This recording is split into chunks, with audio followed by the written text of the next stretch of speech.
Fair and lovely নাম বদলে glow and lovely হয়েছে ঠিকই, কিন্তু তাতে তথাকথিত কালো মেয়েদের জীবন পাল্টায়নি। বিয়ের বাজারে মেয়ে কালো এখনো মহাপাপ। এবার এই পাপের খেসারত দিলেন আফ্রিকার এক নারী। ত্বক ফর্সা করতে গিয়ে মারা যান তিনি। ভাবছেন ত্বক ফর্সা করার সঙ্গে মৃত্যুর সম্পর্ক কি? শুনুন তবে। ত্বক ফর্সাকারী ক্রিম মাখাতেই ক্যান্সারে আক্রান্ত হন তিনি। এরপরই মৃত্যু হয় টোগো নামে ওই আফ্রিকার নারী। আফ্রিকার অনেক নারীর জন্য এটি এখন বাস্তবতা। ৬৫ বছর বয়সী টোগোর মৃত্যুর পর আলোচনায় উঠে আসে আবারও একটি প্রশ্ন। সেটি হচ্ছে, ত্বক ফর্সাকারী ক্রিম ব্যবহার করলেই কি ক্যান্সার হয়? না, সব ফর্সাকারী ক্রিম ক্যান্সার সৃষ্টি করে না। তবে সমস্যা দেখা দেয় যখন কোনো ক্রিমে থাকে হাইড্রোকুইনোন, স্টেরয়েড, পারদ বা সীসার মতো ক্ষতিকর উপাদান, যেগুলো দীর্ঘমেয়াদে ত্বকের কোষের স্বাভাবিক কাঠামো ভেঙে দেয়। চলুন জেনে নেই কি আছে এসব উপাদানে। হাইড্রোকুইনোন, এটি ত্বকের মেলানিন ধ্বংস করে, যা ত্বককে সূর্যের ইউভি রশ্মি থেকে রক্ষা করে। দীর্ঘমেয়াদী ব্যবহারে অক্রোনোসিস নামের এক ভয়ঙ্কর চর্মরোগ হয়, যা প্রায় অনিরাময়যোগ্য। স্টেরয়েড মূলত চিকিৎসায় ব্যবহৃত হয়, তবে ফর্সা করার জন্য যখন কেউ এটি নিয়ম বহির্ভূতভাবে ব্যবহার করেন তখন ত্বক দুর্বল হয়ে পড়ে এবং সংক্রমণের আশঙ্কা বাড়ে। মার্কারি বা লিড সরাসরি স্নায়ু ও কিডনি আক্রান্ত করে, এমনকি প্রজনন ক্ষমতার উপরও প্রভাব ফেলে।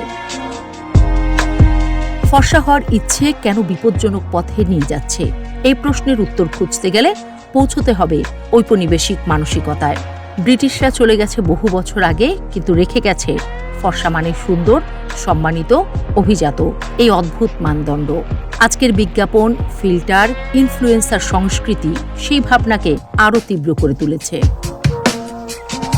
ফলে অনেক নারী নিজের প্রকৃত গায়ের রং নিয়ে অস্বস্তিতে ভোগেন এবং আকৃষ্ট হন দ্রুত ফল দেয়া ফর্সাকারী পণ্যের দিকে, যেগুলোতে থাকে বিপজ্জনক রাসায়নিক।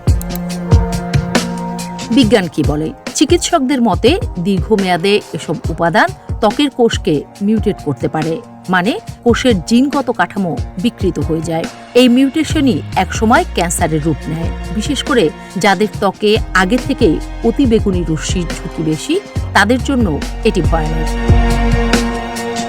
সেনেগালে এক গবেষণায় দেখা গেছে ২০ বছর ধরে ফর্সাকারী ক্রিম ব্যবহার করা নারীদের মধ্যে ক্যান্সারের হার মারাত্মকভাবে বেড়েছে। এখন প্রশ্ন হচ্ছে, ত্বক ফর্সাকারী ক্রিম যারা দেন সবাই তো আর ক্যান্সারে আক্রান্ত হন না?